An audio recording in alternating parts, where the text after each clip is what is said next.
Good morning and welcome to this exciting day to talk about businesses all around the world. It is Business 360 and my name is Blyden Okem.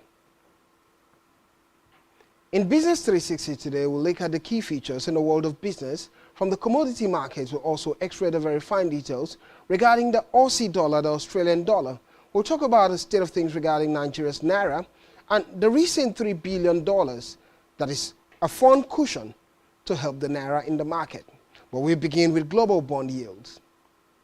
Government bond yields around the world marched higher as investors anticipated that interest rates would remain elevated due to persistently high inflation. The latest Fed minutes showed officials continued to see significant upside and its risks to inflation, which could require further tightening of monetary policy. In Nigeria, on Wednesday, the Nigerian National Petroleum Corporation, NNPC Limited, secured a $3 billion emergency crude repayment loan from Africa Export-Import Bank, Afreximbank, to stabilize the Naira. The company confirmed the development in a statement in Abuja. According to reports, the loan would be repaid with crude oil at an interest rate of 8 to 11%. The Central Bank of Nigeria, CBN, had on Monday promised to initiate measures to stabilize the Naira and strengthen the foreign exchange market in the coming days. The Apex Bank gave the assurance amid fears that the Naira would trade at 950 Naira per dollar in the parallel market. Meanwhile, the Naira rebounded against the United States dollar at the parallel market on Wednesday, closing at 850 Naira per dollar.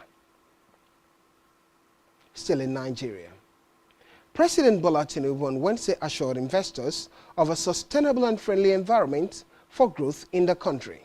According to a statement issued by his special advisor on media and publicity, Ajuri Agelale, the president gave the assurance when the managing director of Energy and Natural Resources in Europe, Africa, and the Middle East for Standard Chartered Bank, Mr. Ade Adala, visited him country. The president told the visitors that the government had initiated tax reforms in line with international best practices.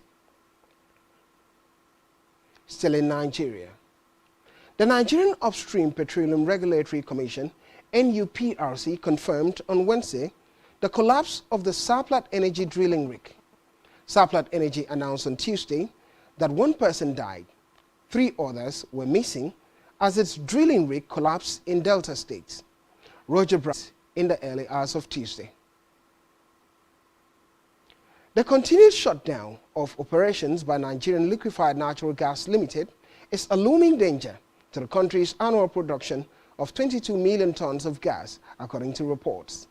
Last Tuesday, NLNG spokesman Andy Ode said the force majeure it declared external circumstances that prevent a party to a contract from meeting its obligation.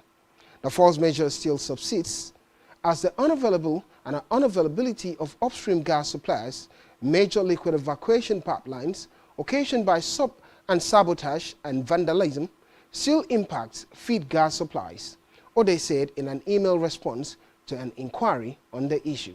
He added that it had continued to collaborate with customers to minimize the impact of a consequent gas supply shortage in the country.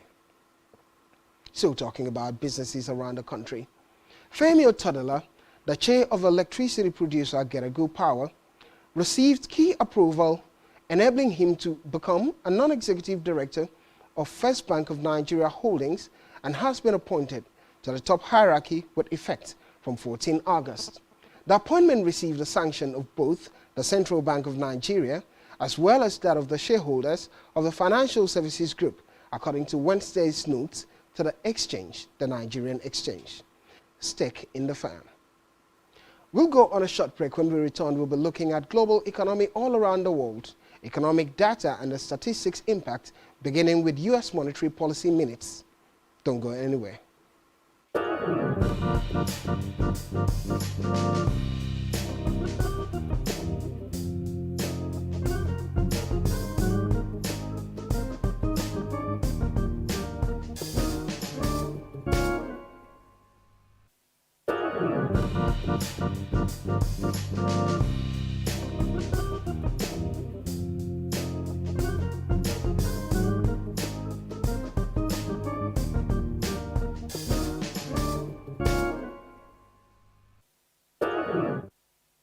Welcome back. It is Business 360 and my name is Blyden Ukem. Looking at U.S. monetary policy minutes, the meetings and its minutes. Most participants continue to see significant upside and its risks to inflation, which could require further tightening of monetary policy, as minutes from the latest meeting showed. However, some participants cited the economic risks of pushing rates too far. Policymakers agreed that the level of uncertainty remained high and that future rate decisions would depend on data arriving in the incoming or the coming months to help clarify the extent to which the disinflation process was continuing. The Fed raised the Fed funds rate by 25 basis points to 5.25% to 5.5% in July, the highest since January 2001 To Netherlands. The Netherlands seasonally adjusted unemployment rate ticked up to 3.6% in July 2023 from 3.5% in the previous month. This was the highest jobless rate since January, as the number of unemployed persons increased by 9,000 to 362,000, while employment declined by 1,000 to 9,727 million people. Meanwhile, the number of people claiming unemployment benefits registered at 152,000. In July 2020, now looking at Japan trades, Japan exports fall for the first time in 29 months. Exports from yen in July 2023, marking the first decline since February 2021 and compared with market consensus of a 0.8% fall, underscoring weak foreign demand as key market like China weakened. Let's move quickly to the charts indicating Japan's exports year on year. The charts this morning. According to Statistical Outlook from the Ministry of Finance Japan, as at October 2022, export rate was at 25, to drop 20% the next month and 11.5% the next month. By January this year, export had hit 3.5%. Well, that's the outlook, not the exact picture required. But let's talk about import in Japan. Yen in July 2023 compared with market forecast of a 14.7% fall and after a 12.9% drop in June. This was the fourth month of fall and the steepest pace since September 2020, with purchases of mineral fuels plunging 35.8%, namely that of petroleum. Machinery shrank 1.4% due to semiconductors at a negative 1.3%, and telegraphy negative 9.7%, and those of others fell 0.1%. Also, purchases of chemicals slipped 12.4% by non-ferrous metals at a negative 29.3%, and those of raw materials dropped by 10.3%. By contrast, purchases of transport equipment climbed 67.2%, led by motor vehicles. Import fell from China, the US, South Korea, Malaysia, India, Australia, and Russia, but rose from Hong Kong 14%, Taiwan 2.8%, and Thailand 7.9%. It would be a good time to move to the commodity market and see what the prices of the energy commodities would be. Oil pressured by demand-side worries. WTI crude futures held below $80 per barrel today, after losing more than 4% over the past 3 sessions, as economic concerns in China and the possibility of further interest rate hikes in the US weighed on the demand outlook in the world's 2 biggest oil consumers, China and US. Weaker were the surprise rate cuts from the central bank failing to appease the market. Meanwhile, EIA data showed that US crude inventories declined by 5.96 million barrels last week, exceeding forecasts for a 2.3 million barrels draw. It would be a good time to move to the market to see what the standings would be in the market, but first, let's move quickly to yesterday's commodity updates. Orange juice rallied yesterday by 6.43%. Top commodity 4%. Let's look at the biggest losers yesterday too. The biggest losers for yesterday was natural gas UK GBP at a negative 5.01%. Natural gas EU Dutch TTF negative 2.65% and natural gas negative 2.31%. Quickly, let's move to the market this morning, beginning with the energy market and next the metal market and agricultural market to see what the standings are in the morning market. The market this morning. Quickly, let's look at $80 per barrel, gaining 0.752 points, a 0.795% appreciation. Brent, which is $84 per barrel, gaining 0.704 points, a 0.84% appreciation. Natural gas was a little here, a little there. Gasoline, same story. Heating oil, not really advancing, but gaining 1.82%. And coal, 0.35 point increase. $147.5 per ton is the price of coal. Let's look at other markets, the metal market and afterward the agricultural market. Metal market standing this morning, gold prices gained 4.8 points this morning, a 0.26% appreciation. $1,896 per ounce is the price of gold. Silver similarly at $22 per ounce, gaining 0.314 points, a 1.4% appreciation. For copper, a little here, a little there, but still an increment of 1.24% appreciation. Steel gains 3 points. 0.83% appreciation is the increment for platinum. And quickly, let's look at the agricultural market and what the standings are in this market. The value of agricultural commodities and downs. $1,338 per bushel, gaining 4 points, a 0.3% appreciation this morning. For wheat prices downward by 6.22 points, a negative 1.04% decline.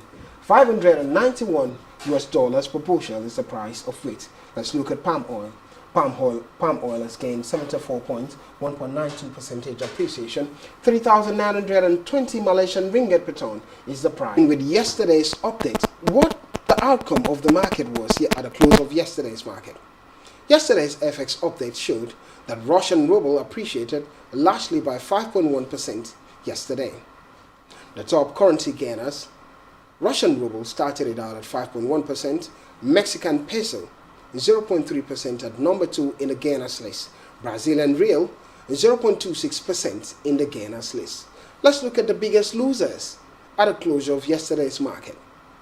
It began with Swedish krona 0.55%, and Norwegian krone a negative 0.51%, and South Korean won and gaining this morning 0.11%, and Swiss franc are gaining 0.08%. For the biggest losers this morning are Australian dollar at a negative 0.41%, Mexican peso losing this morning 0.39%, and Swedish krona losing at negative 0.33%. Let's talk about the Aussie dollar. The Australian dollar faces a complex landscape. Weak economic data from China, along with strength in the US dollar, has created major selling pressure for the Australian dollar, according to Jim Laurier. Let's find out more from Jim Laurier. Continue to push the Aussie dollar lower. Since mid-July, the Aussie dollar has been hammered against the US dollar, losing over 6.5% of its value. That compared to the euro, which lost 3.5% in the same time period. Now, the story seems to be simple. The Aussie dollar is closely associated with two things. The price of 3 different size currency contracts. The Aussie dollar will bounce from here. The Aussie dollar will bounce from here. They could express that by buying. That's our outlook from Jim Laurier. Let's move to the market quickly and see what the standing this morning is in the market, beginning with the euro against the US dollar and the US dollar against the naira. And naira's in the parallel market in terms of our performance. The euro against the US dollar this morning is going to drop from yesterday's standing, which was at 1.09 points, dropping to 1.08 point this morning. But it's a slight gain after yesterday's slump, a slight gain of 0.00081, not reasonable enough. 0.07% appreciation for the pounds against the US dollar is at 1.27 point mark. Let's move to the market quickly and see what the standings are in the market. Well, at the close of yesterday's market, the euro against the naira, the euro gained 0.21 points over the naira. Current price 827 naira equaling 1 euro, and the pound to naira 967 naira to a pound. at the close of yesterday's market, the pound gaining 2.9 points over the naira.